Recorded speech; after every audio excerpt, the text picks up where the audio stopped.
Club Soda podcast. I am your host, founder, CEO, Jennique Mason of Club Soda, the only real dating app for people who don't drink. We are live in the App Store. We are invite only in LA. And today, our incredible podcast guest is Megan. Hi. Hi, Megan. How are you? Good. Should I introduce myself? Absolutely. Hi, my name is Megan O. My favorite color is blue, but you'd be hard-pressed seeing me wear it. There you go. Well, there's plenty of blue in this room to compensate for that. I like it a lot. Yeah, exactly. So Megan is one of the first people that I met when I moved to LA like 2.5 years ago. Right. And you just have this very like effervescent, charismatic personality. Everyone loves you. Go on. Yeah. Say more. Yeah. And I'm so glad that you're here today. Yeah, thanks for inviting me. So I know a little bit about your background, and then, we're always learning more about each other. Mm-hmm. You're from Chicago. Well, I went to school in Chicago. I'm Okay. originally from Des Moines, Iowa. Oh, I know. even more exciting. I know, because it's the one that's right in the middle. Yes. Okay. Love that. Okay. And did you go to college in Chicago? Yeah, I went to Columbia Okay. in Chicago. And a lot of people go, ooh, Columbia. Yes. And I'm like, Columbia College, not Columbia University. There's a difference. Yeah, there's a large difference. Quite the difference. Yeah. I've been to Chicago. I love it. Yep. Yeah. It does get quite cold, of course. Cold, windy. Big fan of the Art Institute Museum. Yes. All of those impressionist paintings. Yes. Gorgeous. Yes. Really, really cool. I kick myself because when I was there, I was a raging alcoholic. Yes. And I did not get to absorb all the culture that's offered there. Now, I did work at the Museum of Science and Industry on the South Side. Wow. Yeah, superimposing people in space, astronaut outfits. So that was $8 an hour, and I was good at it. You're making the big bucks. Big bucks. Yeah. Okay. I mean, rent was also like $3. So I also feel like Chicago's like a pretty hard drinking kind of town. nothing else to do. Yeah. I mean, well, apparently there's culture and things, but I lived near Wrigley, so Yes. that was the culture. Yeah. Yeah. But spring, summertime in Chicago, nothing like it. Gorgeous. Everybody comes out. Gorgeous. You just stroll down the Lakeshore Drive. You can do that drive, I mean, maybe 2 or 3 days a year, and then it gets back to cold. Yeah, exactly. I mean, as soon as it's 30 degrees outside, everyone's in a thong or a bikini. Of course, outside. you got to put the cargo shorts out. Yes. Yeah. Mm-hmm. Yeah, exactly. Okay, so when did you come to LA? I moved here just about 19 years ago in the summer of 2006. Okay, yeah. Yeah, so that's right when I was graduating from college. Yes. So you graduated. I did. Lucky dog. Okay. Yeah. Well, you know what? I think that people make a bigger deal out of, oh, you need the degree. I mean, I can think of plenty of people who are very successful who do not have a college degree at all. Good. That gives me hope. So you got here in 2006, Right. Different world, right? Yeah, well, I moved here because a lot of people are like, why did you move to LA? Are you going to be an actor? And I said, no, I just heard it's sunny year round. Yes. And so I came out, and in fact, for the most part, that's true. And that was enough for you? Enough. Yeah. Yeah. Okay. I, All right. I was tired of the salt stains on my jeans, on my flared denim. Yeah. So, I mean, the cars there get destroyed. destroyed. Yeah, the salt eats them Yeah. for dinner, for Mhm. breakfast. Okay. So now I know that you're working in the industry. Right. Okay. And you are involved with the contracts that happen for permitting, for location, for shooting. Film and television. Yes. If you're going to shoot on location, you need a permit. And Funny that. I know, right? Yeah. And often those shoots disrupt people's day-to-day lives, and I go through and I smooth it out. That's awesome. Yeah. So I have micro conversations with, maybe 75 households going, we're going to disrupt your day-to-day for 3 days. I hope you don't mind. Parking is available 6 blocks away. So I can learning this about you. Yeah. It makes perfect sense. Right. And I bet that you are very good at what you do, because that's a lot of that's a people kind of job. You're There's talking to a lot of people. potentially 75 different people a day. And typically people that aren't super pleased with it. So No. they have a stranger approaching their door and going, hey, we're gonna change your life for a couple days. You're not gonna make any money from this, by the way. So could you accommodate our needs? And I say it with a smile and maybe a joke and some interest in their puppy that also greeted me at the door. Yeah. So you make them feel good about this unplanned vacation that they might take. Right, exactly. Yeah. Okay, so and how long have you been doing that? On and off since the pandemic. It was my first sober job. Yeah. A friend of a friend hooked me up with it. Yeah. And they're like, "Hey, my brother does this. I think you'd be really good at it. Would you like to try it?" And so they set me up. They sent me out into the wild pretty quickly. And I was like, "Oh, I can do this. This is just like gabbing at the bar, but getting my steps in while I do it." No. Exactly. Yeah. Okay. All right. So your first sober job. Mm-hmm. Okay. And I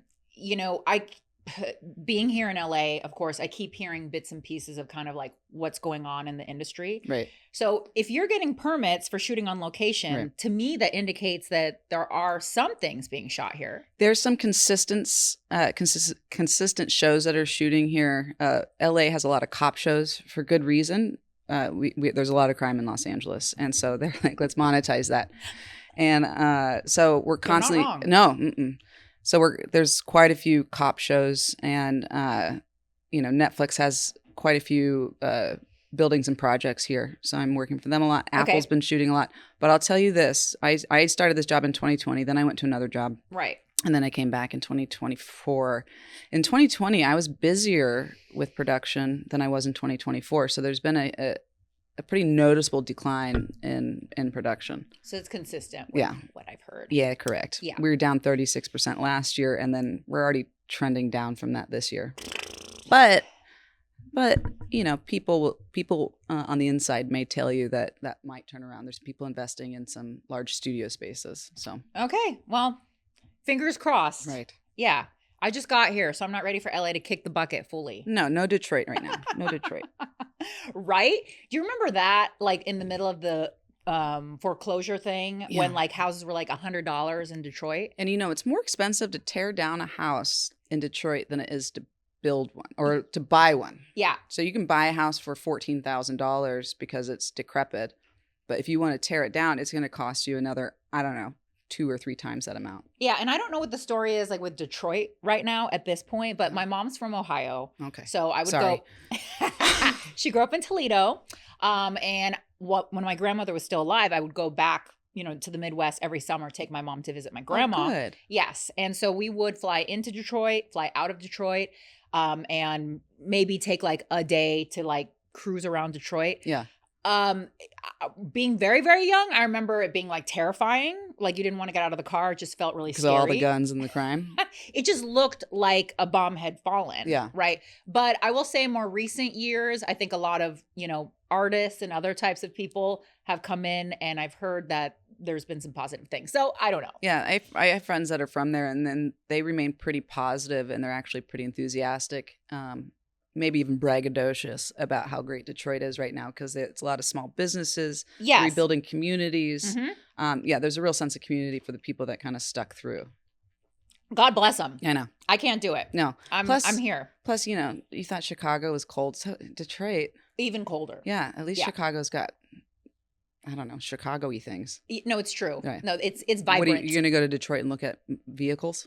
I mean, not even that. I mean, there is still some car industry there. My grandpa worked at the Jeep Chrysler plant, and my mom grew up like in the heyday. Is your grandpa still with us? No. Oh, that's what happened to Detroit. He quit working because he died, and then Detroit just went. How did you know? Well, he did retire in California. He spent the last 7 years of his life, in the sun, bragging to all of his little friends that he retired in California, which is, very hard to do. And that's why I moved here. To follow my grandpa. Mm-hmm. Yeah. He brought the sun. So you have been sober now for 5 years. 5 years and change. I got my sobriety dates February 8th of 2020. Holy smokes. Okay, so you got sober literally right before a month and a week shelter in place. Yep, a month and a week. Intense. And I live alone. And towards the end there, I used to drink alone. And my favorite. And with lockdown, with the people had to pick a bubble, right? These are your 5 friends that you will swap air with. Right. I didn't really have 5 friends at the bottom there. So I'm not sure what would have happened had I not gotten sober when I did. Yeah. It's kind of scary to think about. Well, so I've been sober for 12 years, right? I got sober in 2013, like way, way, way before the pandemic. Right. Okay. And like, because you knew you knew. Yeah, my spidey sense. Um, honestly, for those astrologically inclined, I got sober at the peak of my Saturn return. Yeah, because like the 27 Club, all the people who die, they don't make it through the Saturn return. And I knew that either I was going to have to like change my life completely or I was going to go the direction that I was going, and I was probably not going to live to see 30, you know? But I just wanted to say, I'm always really amazed and blown away, and I have so much respect for people who got sober during the pandemic, like in the year, like class of 2020. Right. I'm always like, I bow down to you, because to not have access to like the in-person community that we have access to now, incredible. Yeah. I rely on that heavily now. I particularly relied on that on a daily basis in my first year. Yeah. Well, you know, the thing about that is what I've kind of discovered, because I get a lot of praise from people that have a lot more time than I do. You know, I had an in-person community a month and a week. I when I went and found my people, I jumped headfirst into it. And Thank I God. surrounded myself. I wasn't working at the time. I was in a pretty big depression. And all of a sudden I got sober and I started surrounding myself with other sober people. I had the time to do that. So you got some contacts. I got contacts. And I mean, they saved my life, right? Because absolutely. Lockdown had happened. And then we would find, you know, instead of having 5 people, I might have had 200 people in said bubble. Yep. Because alcoholics tend to neglect rules. Oh, and also bond. But, you know, the government says you can't hang out, and alcoholics are like, well, we're pretty clever. We'll still hang out. So I found, you know, 200 people every week finding different areas to go hang out at. So we would go to parks. I was about to say outside of the park. Yeah, we would go to Plummer Park in West Hollywood. Yeah. And sit in a cute little circle and take our masks off because we were outside. Yeah, of course. And security kept coming by going, you got to put your mask on. And we're like, sure. We put it on and we take it off. Eventually, they decided to close the park because nobody was following the mask rules. We didn't know any better yet. At this time, you know, in early 2020, it was very scary. We didn't know how this thing was spreading so fast and rapidly. People were dying. It was crazy. So masks outdoors were mandatory. Yes. So they would close Plummer, and then we'd find a park in Beverly Hills, or we'd find one on the east side. And personally, at the beginning of the pandemic and being so new in my sobriety, I had a great hunger and desperation that I held on to. I clinged on to it. What a gift. Now, contrary to maybe some other people that had a great amount of time, might have been resting on their laurels per se. Right. And a lot of them didn't make it through the pandemic sober. No. Because they stopped hanging out with fellows, other sober people. They started isolating. They stopped doing self-care or, you know, daily reflections, things like that. And then they were out. And then that little voice in our head that tells us maybe it wasn't so bad back then. That's the one. That gets louder and louder when you stop hanging out with other individuals striving for the same thing. So before you got sober, I'm curious, because it's my story, but I feel like everyone's story is so unique. The last year that I was drinking, I was actively trying to control it. Like daily. I was like, I'm only going to have 2 drinks. I set up all these like funny rules for myself. Sure. You know, like I'm not going to keep any alcohol at home. It's only for social occasions, which is hilarious because by that point I was only drinking alone. Right. So it was a very weird little game I was playing with myself.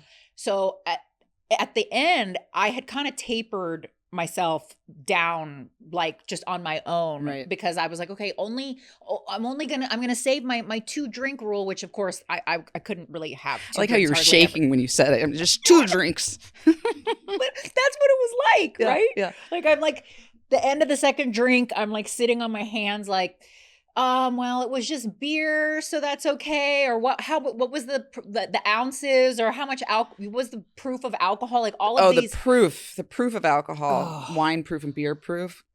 Right. Because then it's okay. I can have a third. Okay. And then after that, then I stop counting. Yeah. Right. Okay. But anyways, I'm bringing this up because my question for you is, before you actually got sober, did you have a period of time where you were trying to control it?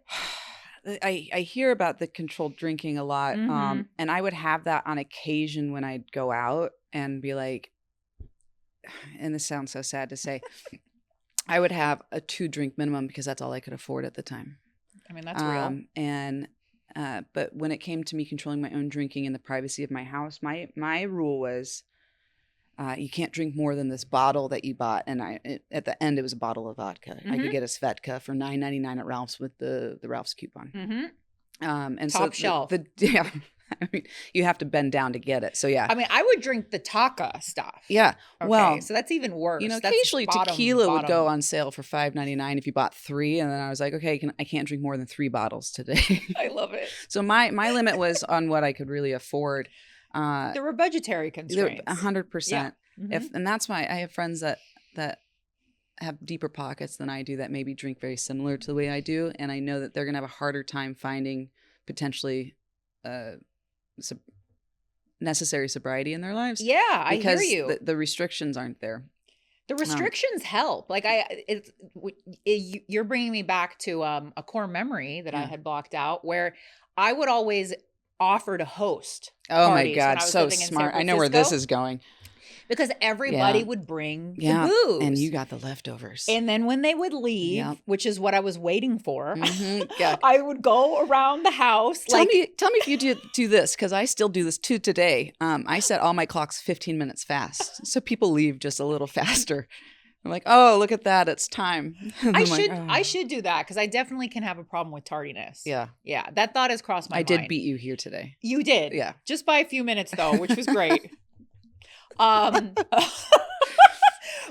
yeah, and I would commonly do that, not so much because I wanted any social interaction. It was just like, I know how my friends drink. Right. You know, they're going to come through with the volume. Yeah. And then, you know, I'm going to drink them all under the table. They're going to leave because they're going to be crawling out of here. And then I get to, harvest the leftovers. That's officially the best host. That's so smart, because you made sure your friends got blitzed.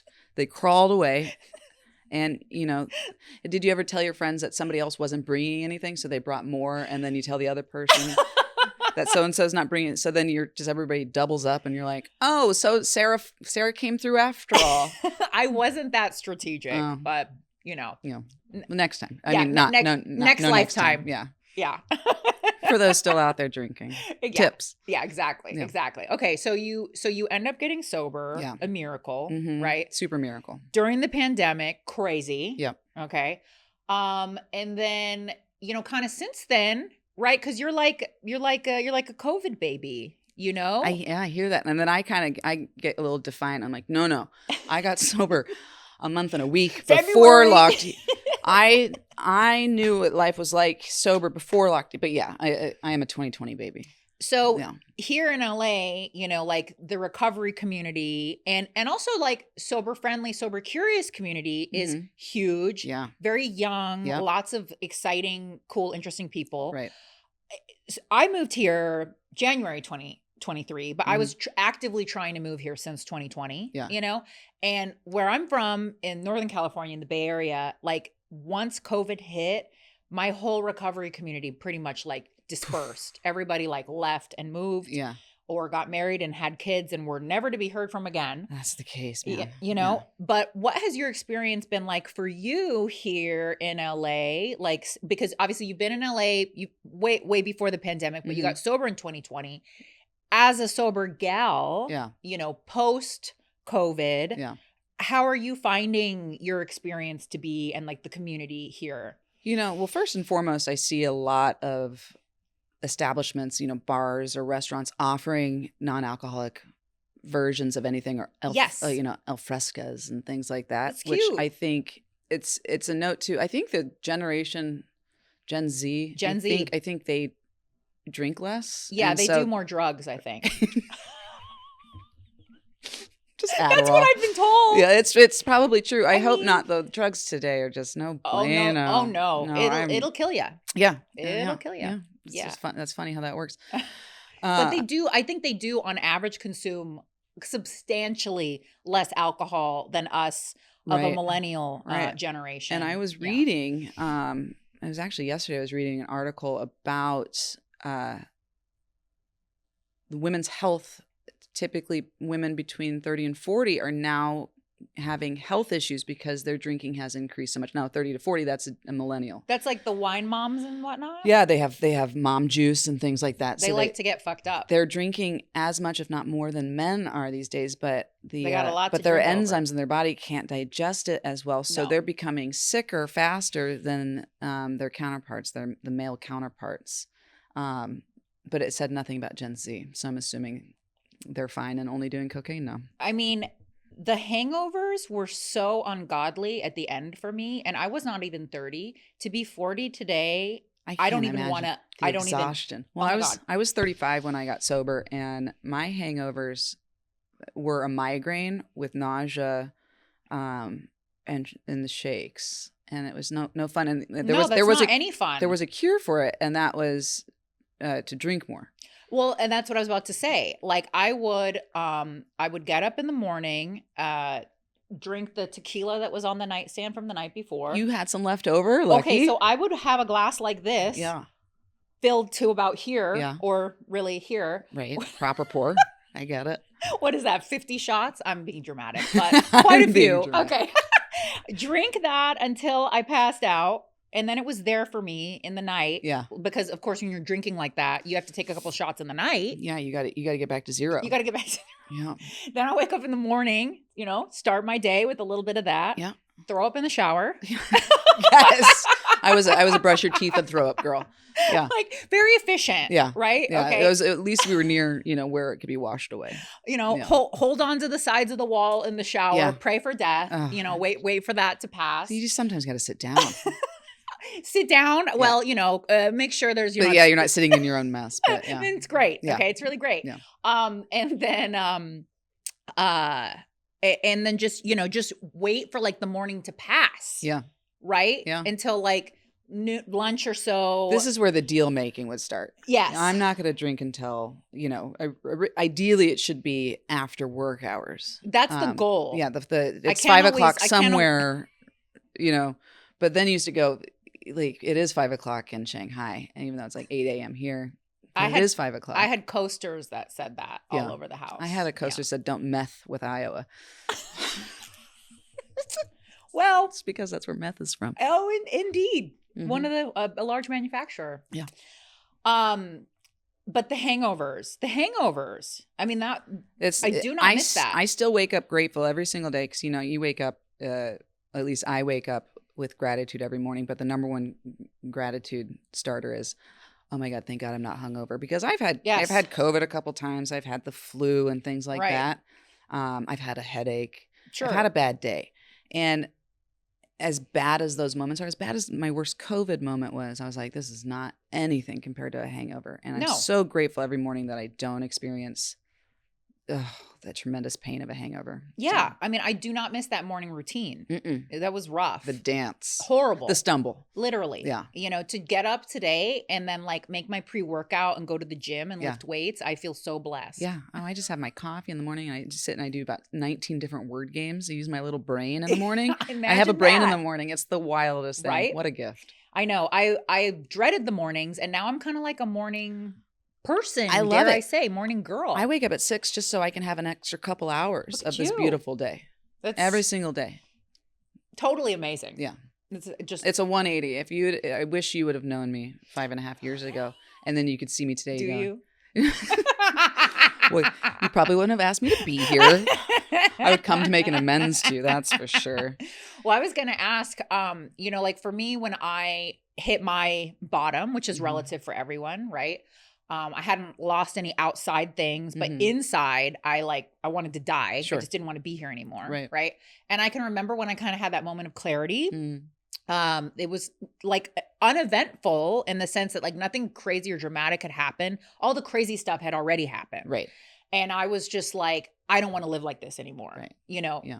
For you, was it something similar? Can you remember kind of that turning point? Girl, yeah. I mean, I could tell you when it started. Yes. And then when it ended, and that start to the end was about 3-year period. Mm-hmm. And, I was dating somebody in the last couple of years of, we'll call it my bottom. Mm-hmm. And those relationships are fun and memorable. Well, those relationships are fun and memorable. It was fun for a while, and then it became fun with problems, and then it was just problems. We love that saying. Mm-hmm. And the person that I was with, you know, people had started falling away from my life because I had not shown up very well as a friend, as a daughter, as a sister. But my partner at the time, she drank like I did. Yeah. And I mean, that's like, a requirement. 100%. And I've learned through my many years of dating that they have to drink like you. Otherwise, they're going to leave a lot faster. But I was sure that this one wasn't going to leave me, and she ended up leaving me. And so she had some courage. Something. She had something about her. Wit. Self-respect. Self-respect. Dignity. Yeah, she was probably just tired. I mean, I was. This is amazing though, because for me, I can find a really good codependent. You know, and I think I had become codependent at that point, but it shook me. It shook me to the core. So I was that got your attention. It got my attention because she wasn't supposed to leave. Yeah. And then, you know, a few friends tried to do an intervention on me. They tried to get my family involved.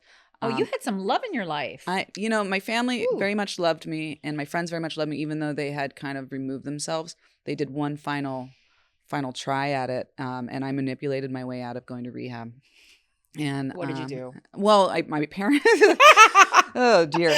So girlfriend breaks up with me, but as we're breaking up, she's like, it was approaching the holidays, and she was like, are you going to go home and see your family? I'm like, no, nobody's really talking to me. I don't have any money to go. And she goes, I'll pay for your flight home. I was like, no, I don't want to go. You know, really, I just want to isolate. Yeah. And then my mother called up. She was, I've gotten you a ticket to come home. So you'll be here for Christmas. And I said, oh, wow. Great. How long is my stay? And she goes, I got you a one-way ticket so far. We'll talk more about your ticket home. And I didn't put the pieces together. I was like, how thoughtful. You're like, okay. Great. Maybe it's a week. Maybe it's 5 days. Maybe it's only 3. I don't know. And I get down there and she was slowly preparing you. Sure. But she, you know, and my family has really big hearts. Obviously. But I think they're blinded by their heart sometimes. And, you know, they just did a very casual approach to it. And they said, my mom, they were packing up their house because they had just built a new house and they needed help moving. And this was kind of some of their excuse why they wanted to keep me there for just a little bit longer. Like, we need your help packing. This is in Iowa? In Des Moines, a little suburb of Des Moines. And, you know, my mother pulled me aside. She goes, you know, your friends contacted us. And I was like, oh, they're like, do you have a problem with alcohol? Oh my gosh. Do you need to go to rehab? And I said, no. I'm just depressed because ex broke up with me. Yeah. But look, I won't drink the rest of this trip. And they're like, okay, but you need to go to a therapist. And my sister had a client that was a therapist. So I went to the therapist, and she's a great, great woman. I feel bad because I lied to her. We're friends on Facebook today. Well, of so course she knows to the therapist. Sure. Yeah. If I've learned this because I've seen several therapists throughout my life, and there's really no benefit to seeing a therapist. If in my case, I had trouble with honesty while I was drinking, and there's no point to seeing a therapist if you can't be honest with them, let alone yourself. Oh, you mean it doesn't work if you lie to the therapist? Apparently not. But I lied to mine for the first 6 months. But for me, I thought it worked well because I convinced my therapist that I was all right. Yes. My therapist kind that of was told my parents worth the money. I was all right. Right. So anyway, they kept me through New Year's. What a depressing New Year's. My mom let me have a glass of champagne on New Year's Eve. I don't know if you're anything like me, one glass of champagne is torture. What a waste. And I'm just sitting there. I go, there's a whole bottle in the kitchen. Why isn't my mom suggesting that we pour another glass? Doesn't she know it's New Year's? Now that's like, alcohol abuse. It really is. I get so mad when still to this day, I'm like, you're not going to finish that. Anyway, so I finally convinced them that it's time for me to go home. You start negotiating your I'm return like, listen, trip. I could look for a job if you just let me go home. They're like, you haven't worked in 3 years. I'm like, I know, but I could start right now in January when business is booming. January 1, this is when people are hiring. They're not. And you had to get out of there. I had to go. And so as soon as I got to the airport, it was on. Yeah. Airport and especially airplanes. The airplanes are my favorite bars. Can I tell you how many flights I've missed because I'm at the airport bar? See, I've never missed a flight because it's 6 a.m. and I'm having a Bloody Mary. Oh yeah, because they let you. I love airports because they let you at 6 a.m. and they don't judge you. It's fine. It is fine for an alcoholic. Mm-hmm. if you go to my Facebook and if you type in Delta in the search, you'll probably find like 16 or 17 flight attendants that I've become friends with over the years flying. Because I used to travel for work and that involved a lot of flight. That's funny. So, and if I sat down at a bar, I'm going to befriend the bartender. I'm going to tell him my itinerary so I don't miss my flight. Because he'll be like, Megan, you've got to. Okay, that's actually smart. Yeah. Yeah, I didn't do that. I didn't want to talk to anyone. Don't talk to me. No, I am. You got some quirk about you. I'm going to address it, and we're going to become best friends, fast friends, fair weather friends. Chatty Cathy over here. Yeah. And yeah, I'm such a tool. And if I could befriend typically men, they would buy my drinks because again, I'm broke. Right. And a free drink is twice as tasty. Certainly. And so, I get back on the plane. I get back to LA. And again, it's on. I pick up right where I left off. Yes. The week or 10 days I took a drinking hiatus meant Which nothing. Is a long time. It is a long time. But, you picked right back up. Right. And it left. A lot of people, at least in my experience, we stopped drinking for a dry January, whatever. It's to get sober October. Yeah, sober October. Whatever. Mustache November. Yeah. Megan's birthday, May. If we could keep going. A lot of people think that if they take that break, then they're going to clean up their act. This is my thought on it, at least. You clean up your act, you get back to zero, and then you're a lady again. And, then you just can dabble. And that's... I fell into that trap. I've done it 100 times. Mm-hmm. Maybe really only 3 because I didn't have the time for it. That's enough. But I picked up right where I left off. And, I mean, it went bad pretty fast because that was probably January 8th. And so by February 7th, I'm laying in my bed, drunk, alone. Yep. Going, I'm not positive I want to wake up tomorrow. Yep. Yeah. Yeah. Exactly. Yeah. Yep. And a voice then came into my head going, there's someplace that can help you with this. That is right. And I Yelped. You're like, I need to find some resources. I went on Yelp for sobriety solutions. Because I'm sure people had opinions and reviews on certain places. Yeah. They leave reviews. And they did. And I found a place not too far from my house. And I made a drunken promise to myself, knowing damn well that I would likely be blacked out and forget and make a broken promise, essentially. Right. And then that next morning, I woke up not hungover, if you can imagine, which is miraculous. A rarity. Mm-hmm. And remembering what I had Yelped the night before, which is... a blessing and a curse, right? But it was a blessing because then I was like, okay, I'm gonna follow through on this. You showed up. I showed up and I crawled in, and that was the game changer. I heard what I needed to hear. Yeah. I learned about what alcoholism is, right? Which I hadn't. We always think of the alcoholic as the guy with the brown paper bag under the bridge. Yes. And I still had a roof over my head, barely. Right. Certainly did drink out of brown paper bags on occasion, but never under a bridge. Exactly. It's all about low-cal. And I was at a punk show, so it's fine. Yeah. And so I learned what alcoholism was, and it was the first time I had heard about having a bodily allergy to alcohol. Right. That I react differently than a normal person. Yes. To a toxin in my body, meaning that ethanol. Meaning that a normal person, when they put toxin in their body, their body goes, that's enough poison for now. Right. They stop. And they stop. Me, when I'm putting poison in my body goes, if you don't give me more, I'm going to burn this place down. I have no control over after I have that first drink. Correct. Same. I learned that in that first outing, and that struck home. And I was like, okay, they have something here. I'm going to listen, and I'm going to come back. And I've been sober since that day. Well, we are going to take a quick break, and we'll be right back. Club Soda, the only real dating app for people who don't drink and everyone that wants to date us. Available for download now in the App Store, Club Soda is exclusively invite only in Los Angeles. Club Soda is different from other dating apps because video and audio are required. No more getting catfished. You can request to be invited in the app and start matching with other sober curious, and sober-friendly hotties today. And we're back. Welcome back. Thank you. Okay. Thank you for having me back. I wasn't escorted out. Yeah. No. We love you. We love you here. You're welcome to come back anytime, Megan. Thank you so much. Yes, absolutely. So, are you ready to get into the real tea, the nitty gritty of the sober dating of it all? Yeah, I'm going to do my best here. All right. So I'll start with very soft questions. Okay. And we'll just see what you're comfortable with. Sure. I brought tissue in case I start crying. It's not going to be that kind We'll of. see. We'll see. Oh my God. Okay. If I make you cry, I'll never forgive myself. Okay. Okay. So sober for 5 years. Right. Okay. Everyone's journey is a little bit different. Mhm. In that period of time, dating, relationships, hookups, like what has your experience been like? Oh gosh, I can break it down for you. So Break it down. it was recommended to me Yes. by somebody with some experience that I should wait a year to even begin dating. I should Mhm. get my ducks in a row. Mm-hmm. And if you're anything like me, your previous relationships, maybe you perhaps put your partner on a pedestal. Perhaps. Maybe they become the priority, Obsession. and you become second and they become first.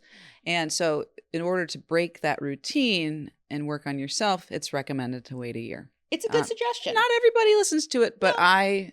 I was desperate and scared enough that I would lose what I was gaining if I didn't follow direction. I did it too.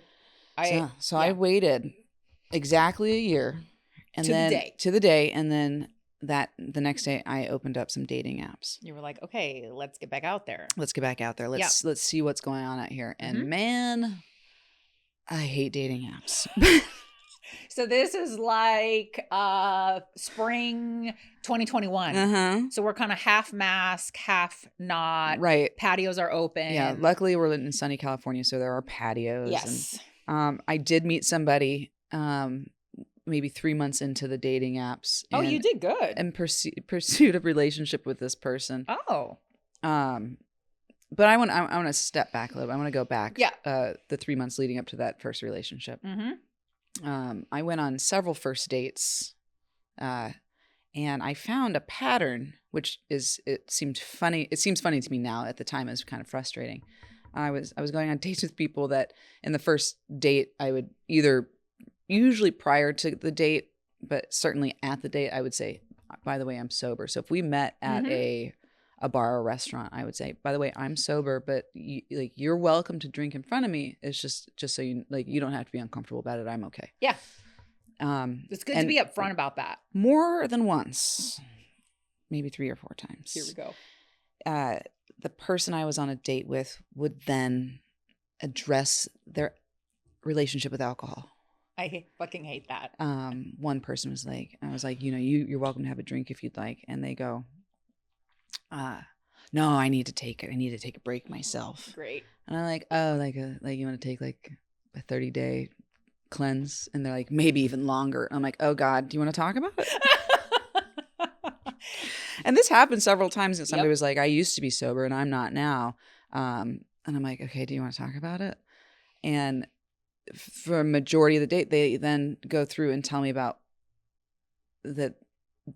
Essentially, they don't have a problem with alcohol, but then they describe the relationship with alcohol, and I'm like, that does sound problematic. You might need to talk to someone about so this. the joke, so the joke, which is really attractive on a first date, right? It makes you want to continue dating them, right? I did recommend that to one of them that they go somewhere, seek help. But so the joke was like, oh, is this God's plan for me? This is God's intention. I'm not supposed to date. I'm just supposed to help others. You get to show up and be a therapist for free. So I love those dates. Right. And that was the running joke. And then then I went into what a somewhat normal relationship. I say somewhat. And that lasted short of a year. You did good. Not bad. No. At the end there, she also had to address her relationship with alcohol. Hot. And then I managed to take 2 years off from dating. Yep. Yeah. Well, the first year was I looked on the dating apps and I was just kind of frustrated. I'm like, I don't like this. The second year, I just forgot to date. Yeah. I was so busy hanging out with my friends. It's nice. Doing fun activities. It's good. Taking trips. I just plain forgot to date. I forgot. You were just I living deleted too the apps. good of a life. Right. Nothing wrong with that. And then just over a year ago, I met somebody in the sober community, and we attempted to date for about a year. Okay. And that has just recently come to an end. Okay. So I'm back on the market. Oh, look out. And now I'm back at that place where I don't know what I want to do. Like Megan from 10 years ago would feel very uncomfortable with a breakup and go, I don't want to feel this feeling. How am I going to get over this feeling? In order to get over something, you have to get under something. Yep. That was an old technique. Yeah. Go find somebody new. Right. And that makes me very uncomfortable to think about. I take time with people very seriously.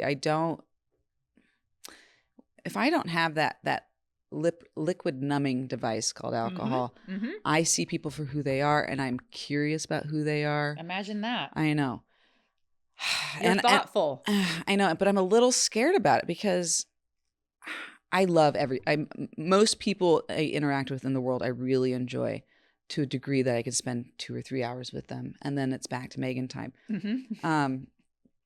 So I'm a little nervous because I don't like anybody. Typically, it's very rare for me to like to spend more than so many hours with somebody. I so relate. I know. So I'm just nervous about being disappointed. So I don't want to open myself back up and be like, so what's your favorite color? To 16 people in a row going, no, I don't want to spend more than 3 hours with you. Okay. The dating questions that get on my nerves so much. Please. It's like people are just I don't want to belittle anyone for just trying to kind of pass the time and make small talk and like check a box and ask these certain questions. But like, okay, what's your favorite kind of food?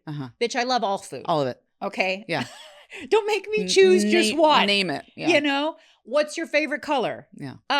I identify as an artistic person. I can't really choose just one. All colors serve a purpose. Colors for what? Right. What time of day, year, Are we talking season? furniture? Are we talking Thank jeans? You. Right. Is this clothing? Is it decor? Like, is it jewelry? Yeah. Is it going to bring my eyes out? Thank you. Literally though, yeah. You know, and they're just like, no, but if you have to choose one, I'm like, I don't fucking want to choose one. You're getting on my nerves. I already don't like you. All of them. Yeah. This Next question. Yeah. This interaction has been so You brief. block them after they ask that stupid question. You're like, no. Like I went on a date last weekend with this guy where it was just like deep dive, like, okay, Myers-Briggs, like Vedic astrological chart reading. And you know, kind of halfway through it, I was like, is this too much? Is this like stupid? And I was like, you know what? Trauma I don't care. bond. It's fine. Like, if I never see this guy again, at least for this hour, I had a good time. Yeah. You know, whatever. Right. And I just kind of like, now I just sort of send it. I just don't care anymore. Yeah. Okay. So you're in this thoughtful pause. Thoughtful pause. Like? Now, reflecting. I'm a reflective pause, a thoughtful pause. Time to nurture some relationships that may have been neglected through my past relationship. That's beautiful. You know, I like to be of service, so I'll have time to do more work like that. But again, I have to decide at what point is it self-care or at what point am I neglecting due to fear and fear of vulnerability, fear of disappointment, like fears. What point am I neglecting myself because of fear? So I don't know. You know, I always sort of identified as like an anxiously attached person. And I can relate to that. The longer though that I've been sober and in recovery, I'm like, I think I'm actually more avoidant, really, truly, honestly. Well, now let me ask you this, because in a relationship versus out of a relationship, I think you can be the opposites, right? That's a good point. In a relationship, I find myself a bit anxious. Right. But outside of a relationship, I mean, heaven forbid, I'm an avoidant for sure. But yeah, what is that all about? I have to like you a whole lot to want to spend more than a couple of hours with you, like what you said. And it is a real challenge, you know? And the second challenge is, let's say I meet somebody that I might want to spend more than 3 hours with. Then I have to do my research either with questions or inquiring with friends, because I'm a lesbian. And so the lesbian community is this big. And so then I have to go to my friends. Have you dated her? Have you dated her? Have you dated her? You can start cross-checking. Right. Can I date her? Who has dated her? Why did they break up? Oh, shit. Right. Okay. Like, yeah. Like, what's the tea? The tea? I have to get the tea. Yeah. And the community's so small that it's just like, fuck. So I hate this part. Yeah. It makes sense. Yeah. Yeah. But the good news is, I didn't mean to interrupt you, but no. I'm 41 years old now, and that means my peers are roughly around that age.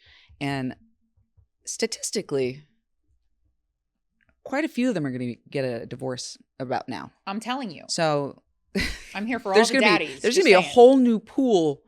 I mean, soon enough. I'm ready to be wife number 2. Right. Yeah, of course. I'm in they figured out their flaws with Yeah. wife 1, and that wife 2, they can work on all the things they've learned. I'm ready. Yeah. Perfect. I don't have kids, you know. Okay. Yeah. Oh, yeah. No baggage. I mean, except for a few things, but my baggage comes in other forms. yeah. Allergy to alcohol. Oh my gosh. Okay. So that being said, Yeah. right? If somebody passes the background check, Mhm. right? Mhm. which is lengthy, it It sounds is. like. Yeah. But that's several good. pages. Yeah. Okay. What are you looking for now in a relationship? Because I'm guessing that probably has changed compared to maybe when you first got sober, or certainly before you got sober. Oh gosh. I mean, I'm looking for somebody that is strong and independent, but willing to. So some people will interpret independence as, I can hold my own, but often what they're holding is a wall. And I want somebody that has their independence comes with confidence in vulnerability. Like, you're holding your own, but you're not leaning on a brick wall. I don't have to take all these bricks out for you. That's a lot of work. It's so much work. And I'm not being paid for this. It's free. So just somebody that can, you know what, I will say this. I want somebody that is, that has complementary differences. Right? That keeps it exciting. We're not going to be the same. I understand that. But like, if you have one way you like to go about things, like maybe you like, I don't know, playing tennis on Saturday mornings, and I like to go hiking. Like, we're different, but it complements. So at least we're doing something, an activity, or, I mean, that can go deeper than like, I can't emotionally hold my own in this moment, but then they in fact can, because they've strived that area of their lives. Okay, so I have a question for you, because knowing you, Mhm. right? To me, you strike me as fairly outgoing. Mm-hmm. Okay.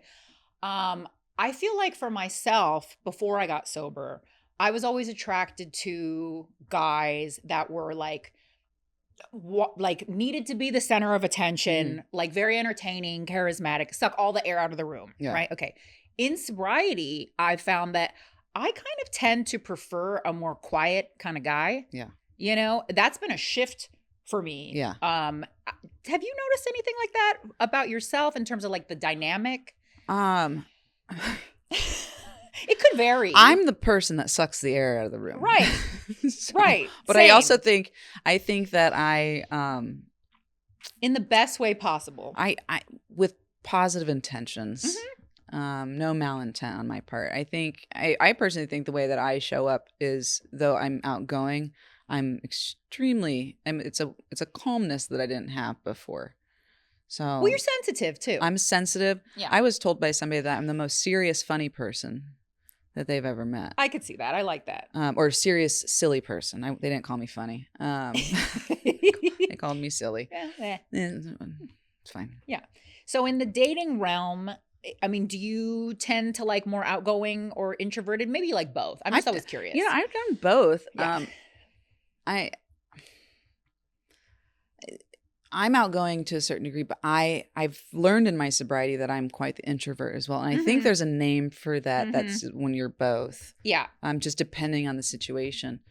I would like to find somebody very similar, but maybe at different times, so that complementary differences, right? Right. Like someone that you could take out. Yeah. But they don't want to be out all the time. I need to go home. Yeah. Okay. Yeah. I can relate. I would like to have maybe one outing a week, and then like some cute date nights. Okay, so you use the apps like after you had about a year. Yeah. Right? Found the one relationship, which lasted almost a year.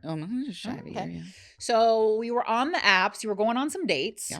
Okay. Do you have any good old-fashioned dating horror stories? I mean, didn't I already give them to you? Or like, I'm ready. Well, no, it's just that everybody's like, I need to address my relationship with alcohol. And I'm like, oh, this isn't a date. This is a therapy session.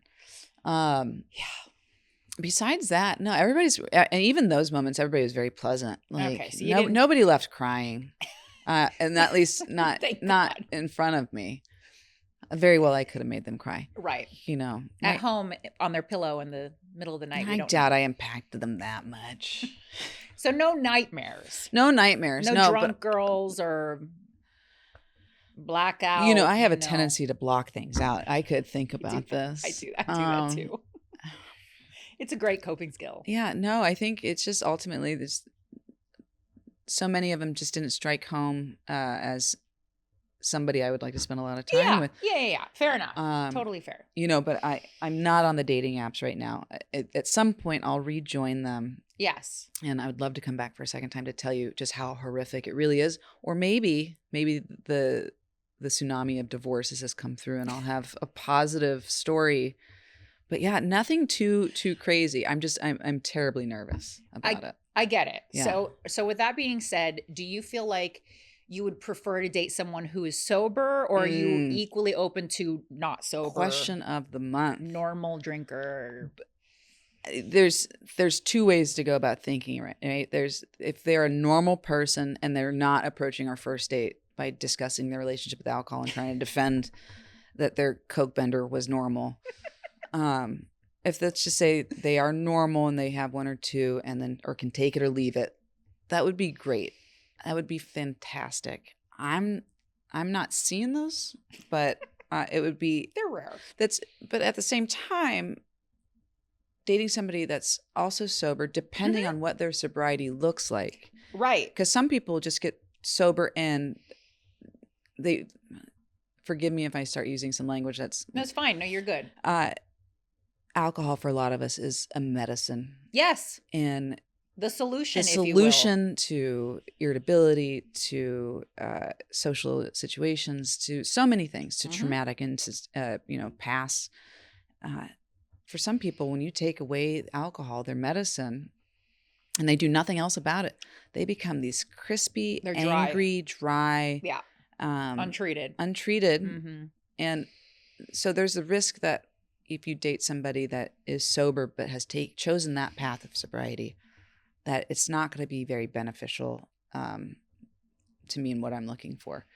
And then you have the second go, though, if you're dating somebody, because I'm in recovery. Yep. And if I date somebody that's also in recovery, then you have this gift of language. Which is really nice because you get to share that. And I wanted to ask you, and obviously you don't have to like get into it like super detailed or anything, but you were recently involved with someone who sounds like they were also in recovery. Correct. Okay. Was that your first relationship like that in sobriety? It was. Okay. Yeah. With the right person, would you do it again? I mean, did you like that? I won't. I will do my best to leave her out of the conversation. Yeah. Because we don't need to go there. Yeah. I would try it again. Yeah. I would try it again. I would make a recommendation to anyone also in recovery, dating somebody in recovery. Make sure you have separate meetings. That's helpful. It's different sobriety groups. Yes. Because if anything hits the fan, both parties have somewhere to go. A soft place to land. Yeah. No, I think that's very good, sage, sound advice. Yeah. I've dated in and out of the rooms. Yeah. What's your take on it?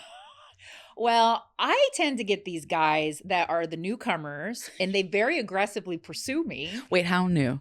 New. Well, knock it out. I'm not seeking them out, okay?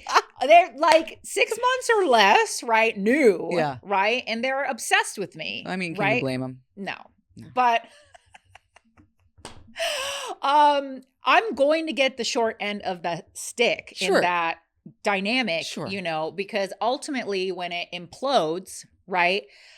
I'm the one left with my heart in my hand, and they're like off on the rest of their sobriety journey, right? Skipping through the daisies. Okay. They're like, there's more of this. Ain't no problem. I'm young and resilient. And I've had this experience a couple different ways. I dated a guy who I met on a dating app, right? Outside of recovery. Through dating, it was revealed, that he had explored recovery before. Okay. Wasn't so actively doing so now. Right. And we were already a few dates in. I liked him. I turned a little bit of a blind eye and I was like, oh yeah, it's probably fine. Is he taking anger management classes? Yes, he is. It should be that should be a sign for most people. Well, you've got a green bucket of paint and you're just going, that's not a red flag. That's green. I'm like, at least he's in the anger management program. At least he's doing something about it. I'm like, but he's really cute and he's so romantic. Okay, whatever. Anyways, I was spared after just 2 months of dating, when I was like ready for like more of a commitment. he was honest enough to be like, I just can't. Okay. God bless. Yeah. Okay. So that 2 months in, not too bad. No. So I got out and that was it. Right. And other forms of that have been guys actually actively engaged in their recovery. Mhm. Right. But newcomers, less than a year. And I'm Mm. like, no, thank you. Right. And they just persist until eventually I'm like, all right, I'll go out with you. You're so handsome. So, but those haven't really gone anywhere. Right. Just kind of like, dalliances, flirtations, sure. right? And then I did get briefly involved with the guy for a couple months at the beginning of last year, so like 2024. He had a couple years, so Okay. not a newcomer Good start. technically. Good. Okay, had been in recovery before. Okay. Really rough relapse, like homeless, like lost everything. Oh yeah. Did you meet him under a bridge? Was there a brown paper bag? I mean, okay. So I was going through a breakup and Okay. he swooped and took advantage of my vulnerable. As they do. Oh, he was waiting. Yeah. Yeah. He was on a, It's like, you seem you're in a rough patch. Yeah, Let me- exactly. let me on in. Literally. Yeah. And, Oh. and I was like, okay. And then once I came to my senses, Uh-huh. I was like, please never speak to me again, Right. pretty much. So, but today, as things stand, Yeah. just for speaking for myself personally, I think I'm more open now to dating someone who's in recovery than I Uh-huh. was before. Okay. I think I've gone through different phases Right. where my attitude on this has changed. Like, I feel like in the very beginning of my sobriety, I was like, I definitely do not want to date someone who's also has a history of alcoholism or drug Right. addiction. Who's Definitely also not. crazy. Yeah, exactly. I'm like, I'm only one of us can be crazy, and it's got to be me. Exactly. Yeah. I'm like, I need the other person to be boring and stable Uh-huh. and solid and, and I can bring the entertainment. Yeah. Right. Okay. But now you're like, no, you can entertain me. Now I'm like, I kind of would like to share the recovery journey with Mhm. somebody else, but they need to also be stable. So Got to be like the same kind of recovery is what I've kind of noticed. exactly. Yeah. And I don't know. Okay. I have a bias. I feel like women in general, I'm stereotyping. Please don't. Okay. That's what stereotypes are for, to be used. I feel like, at least from what I have experienced or encountered in the room so far, I feel like women and, like gay guys tend to work a better program than the straight guys do.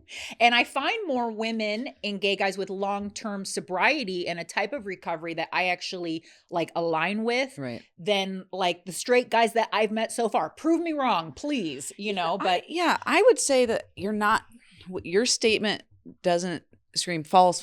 Yeah. I can see a lot of truth to that being. I hang out with some straight men on a certain day of the week. Mhm. And it's shocking to me, and I don't know if it's because I'm a lesbian and then because all of a sudden, I maybe be a little more mask presenting, even though I'm not. I'm a gentle dandelion. And so I'm a lesbian that's a little more boyish. When a straight man comes to that conclusion, that they've discovered that, in fact, I am a lesbian that's boyish, they forget completely that I'm a woman. And then, no holds barred, they just start speaking to me like a dude. And some of these men in recovery are like, I'm like, what? The way they talk about women in recovery, yes. I'm like, oh. I mean, my dating pool's small, but like I'll take this over that any day. I do not envy you. It's rough out there. It is, and it's like, but that's not being. They're just more vocal, perhaps. I mean, I'm they're not talking to women in the room going, "I'm gonna get railed tonight." Like they're just a little more kept versus some of the dudes who are like, "I'm gonna rail that girl tonight." Like it's That's just what they think. That's what they think. Oh, they certainly. And usually they're telling me about it because they did not, in fact, get rail. Or they didn't rail, and so now they're disappointed and they're bitching and moaning about the girl that they didn't rail, that they were so positive they were going to. And I'm like, oh, It's shocking how unattractive that is. they have no clue. Yeah. No. Yeah.